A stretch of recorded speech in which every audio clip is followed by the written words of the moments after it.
다 함께 주를 묵상하시면서 성령 강림 후 넷째 주일 배우도록 하겠습니다.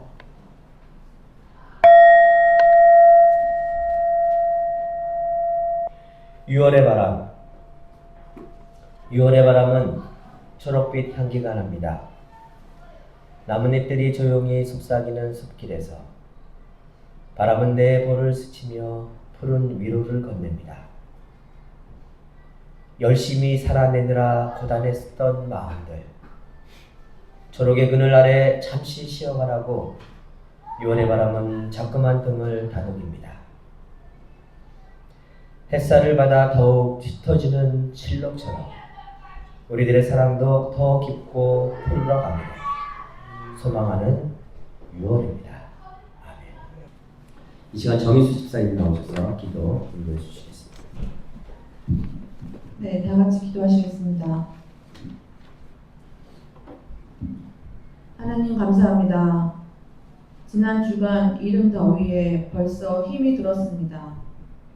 아니 벌써 이렇게 더우면 이 여름을 어떻게 살아가지? 라는 생각으로 미리 걱정이었는데 때맞춰 또 비를 내려 식혀주셨습니다. 이렇게 아직 작동하는 자연의 시간에 감사하고 또 이와 같은 자연의 궤적을 잘 지켜내야 할 임무가 우리에게 있음을 깨닫습니다. 이제 닥칠 여름의 장마와 또 폭염을 생각하며 우리가 할 수 있는 일을 떠올리고 우리의 게으름과 귀찮음을 극복하게 도와주시옵소서. 아멘. 이달의 예배 순서를 지난달 마지막 주에 확인하고 1년에 한두 번 저에게 주어지는 주일 예배 기도 당번이 또 돌아왔다는 것을 알게 되었습니다. 기도 당번인 것을 알게 되면 일단 좀 귀찮고 많이 걱정됩니다. 무슨 기도를 하지? 라는 생각이 들고 평소에 기도를 안 하니까 이렇게 막막한 거야. 평소에 기도 좀 하자 라는 생각이 듭니다.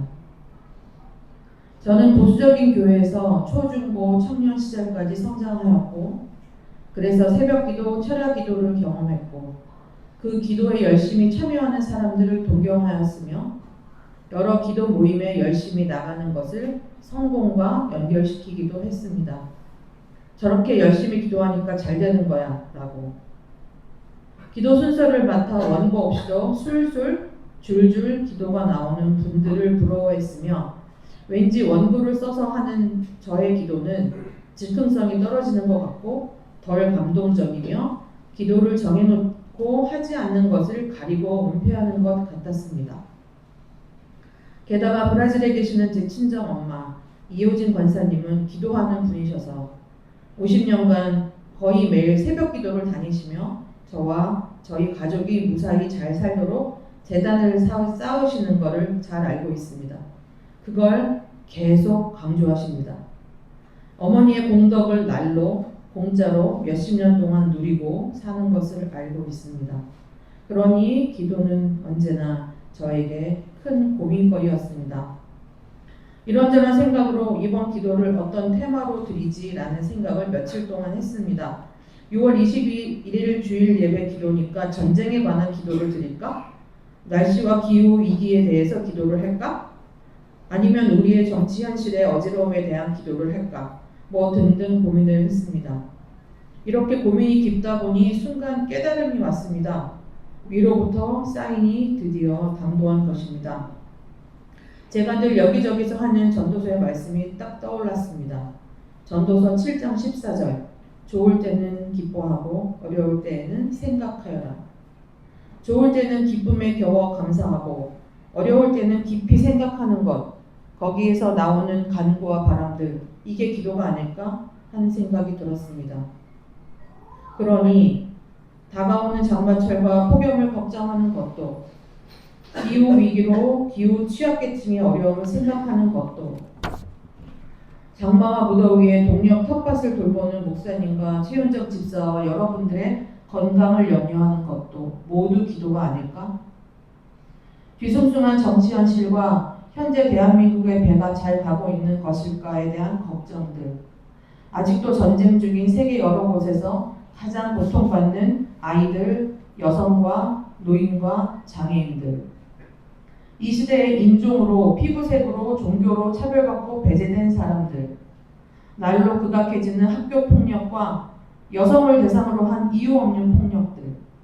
20, 30대의 극우적 역사 인식과 아마도 우리 세대의 책임이기도 한 여러 뼈아픈 자각들. 이 모든 안타까움도 기도가 아닐까?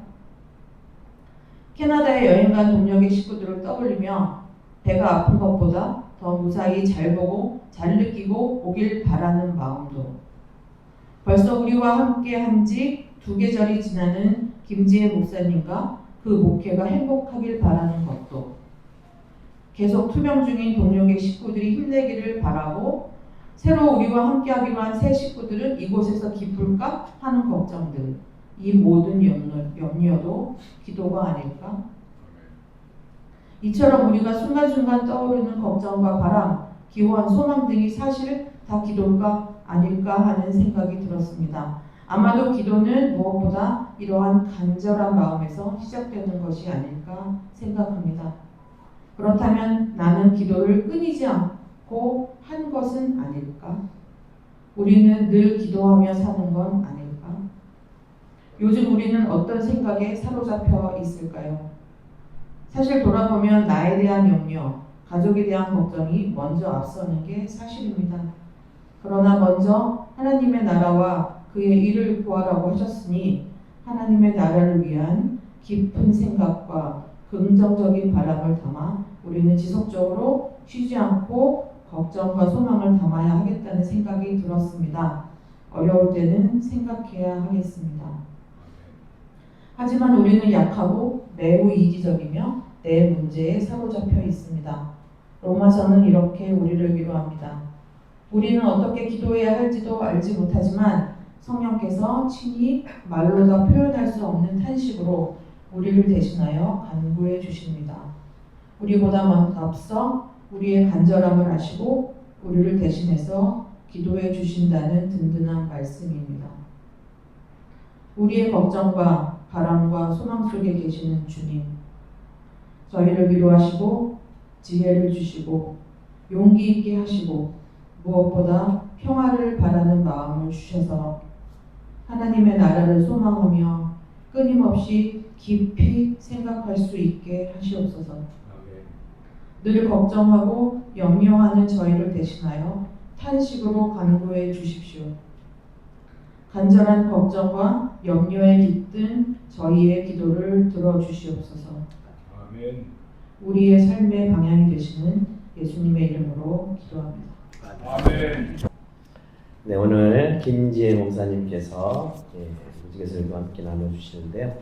구번 짓는 세상 연결하는 사람이라고 하는 제목으로 귀한 말씀 전해주시겠습니다. 나오실 때 올해와 같은 박수로 환영해 주십니다.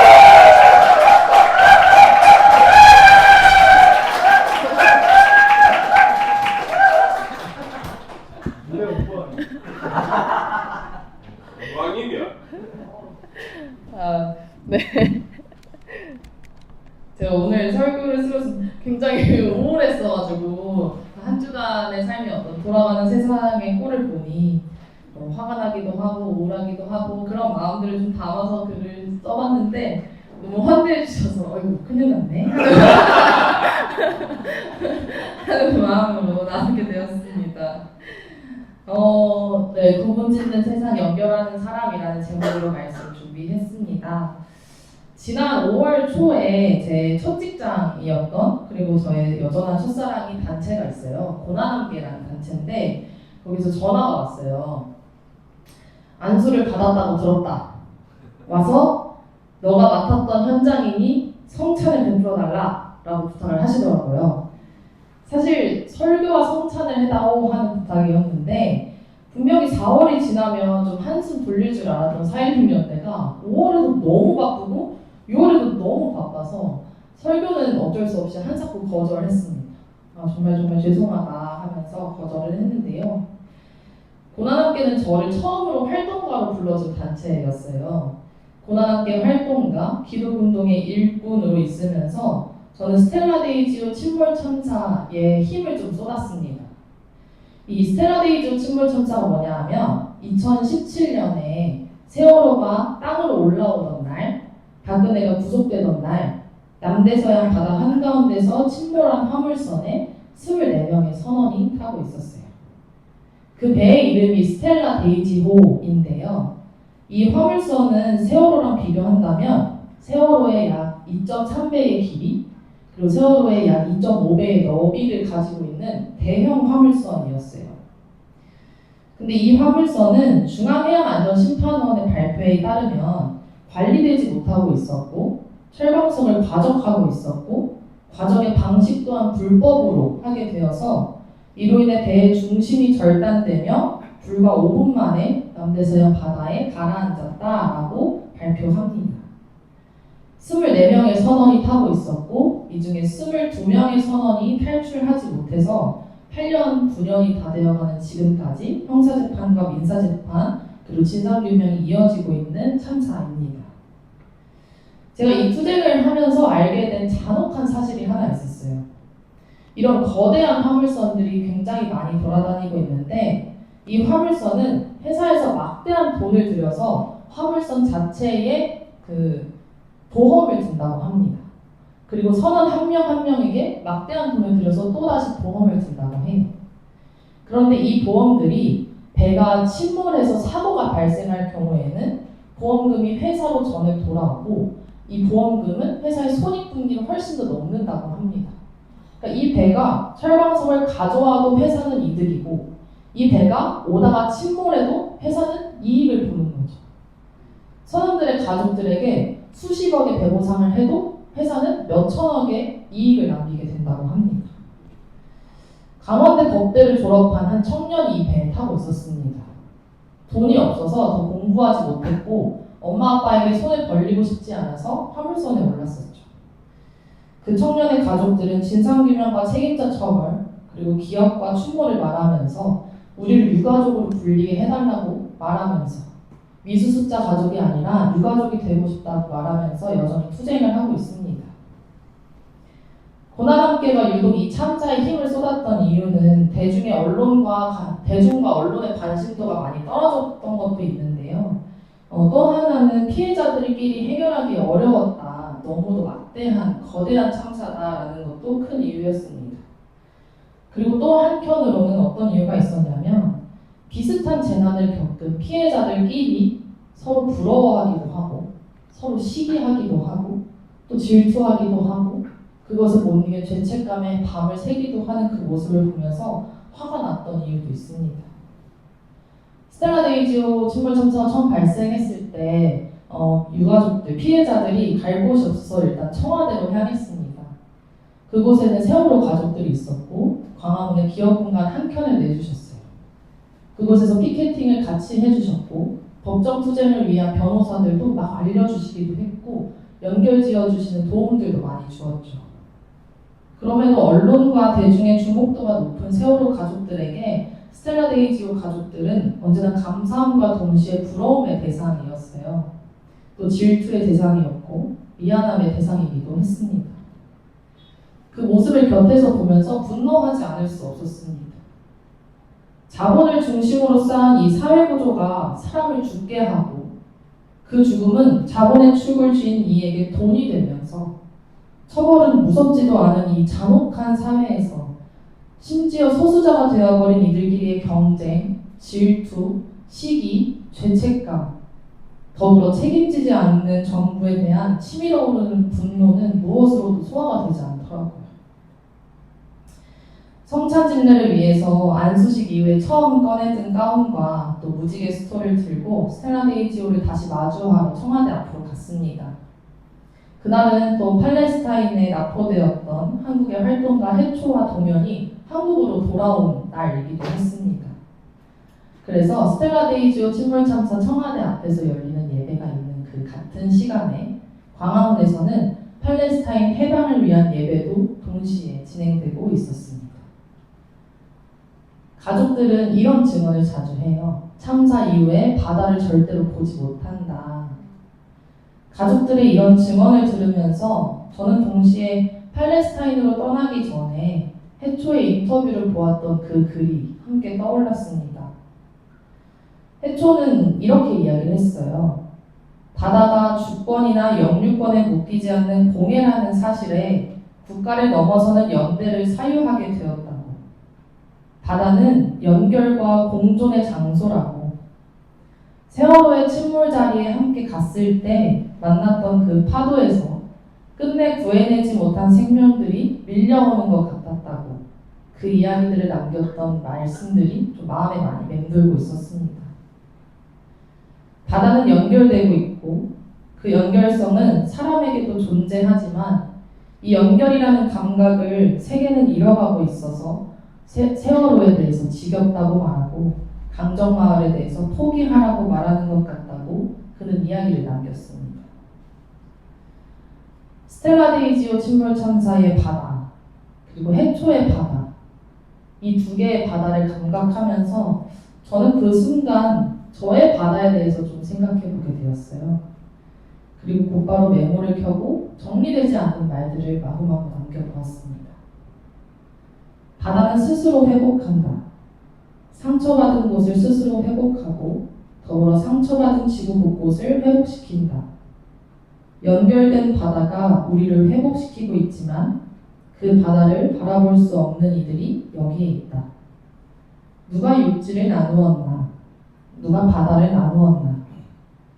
정말 그렇게 나누어져 있나? 몸과 몸이 연결되어 있음을 고백하는 그리스도인. 연결된 몸을 부정하는 욕심 가득한 인간으로 인해 끊어지는 것. 끊어진 연결이 잔혹하게 남긴 상실. 그 상실을 외면하는 세계. 공감조차 사라진 이 세상. 이라는 메모를 남겨보게 됐습니다. 스텔라 데이지오 침몰 참사에 대해서 국가는 해외에서 사망한 사람을 수습하는 것은 민간인은 결국 해당되지 않는다라고 답하면서 국민을 구분지었습니다. 봉쇄된 가자지구로 향하는 평화활동가들을 폭력으로 납포하던 이스라엘 역시 경계선이 존재하지 않는 바다 위에 억지로 자신들의 경계선을 만들어서 구분짓고 납포합니다. 우리는 하나님이 지은 이 세상의 첫 모습을 다시 생각해 보아야 한다는 생각이 들었습니다. 하나님의 창조 세계에서 바다는 경계 없이 흐르면서 생명을 품고 스스로 회복하는 거대한 연결망입니다. 하지만 생명이 아닌 이윤으로 바다를 바라보는 이들은 평평한 종이 위에 지도를 그리고 선을 긋습니다.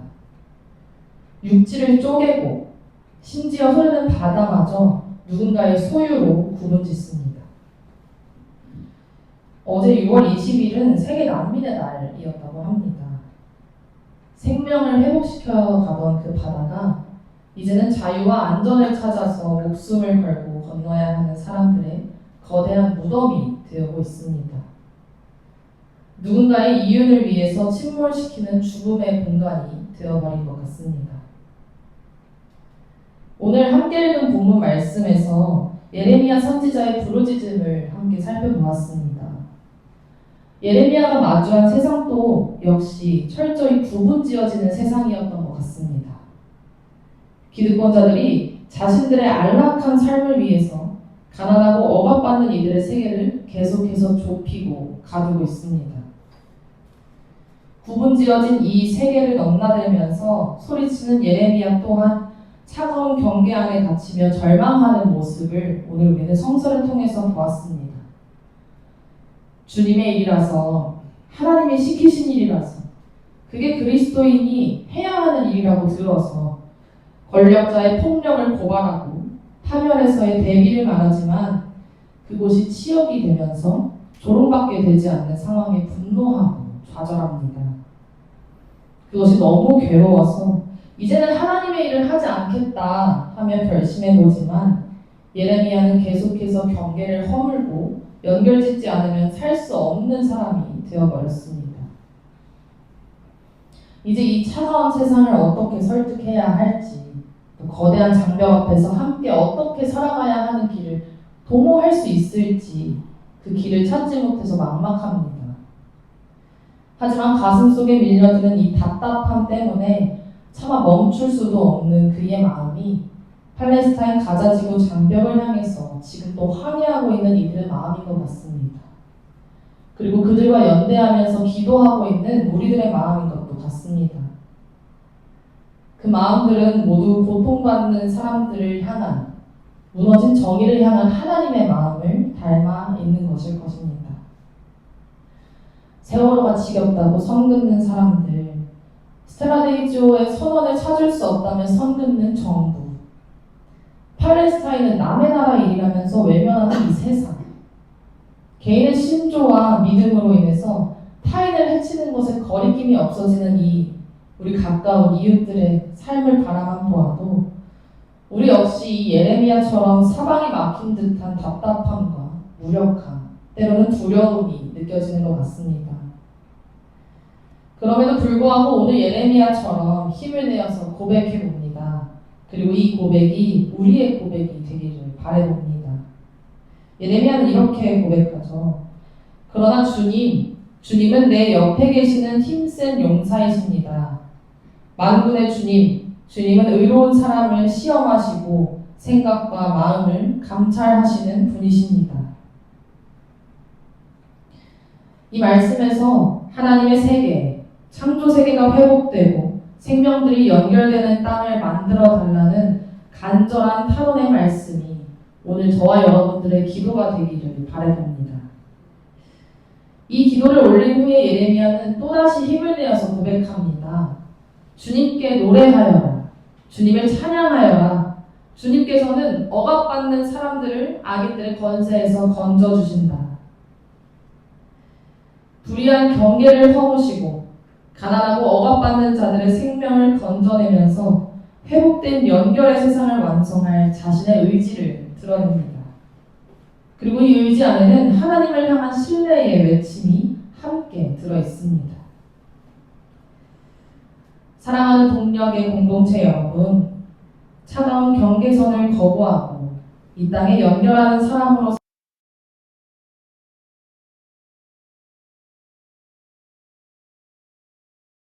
그리스도의 몸과 피를 나누는 이 성찬에 참여할 때 우리는 이미 세상의 단절에 맞서면서 연결짓기를 선언한 사람들일 것입니다.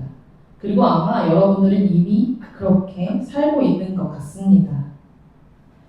그리스도의 찢겨진 몸을 먹고 마시면서 고통받는 이웃의 몸과 나의 몸이 하나로 연결되어 있음을 온몸으로 살아내고 있습니다.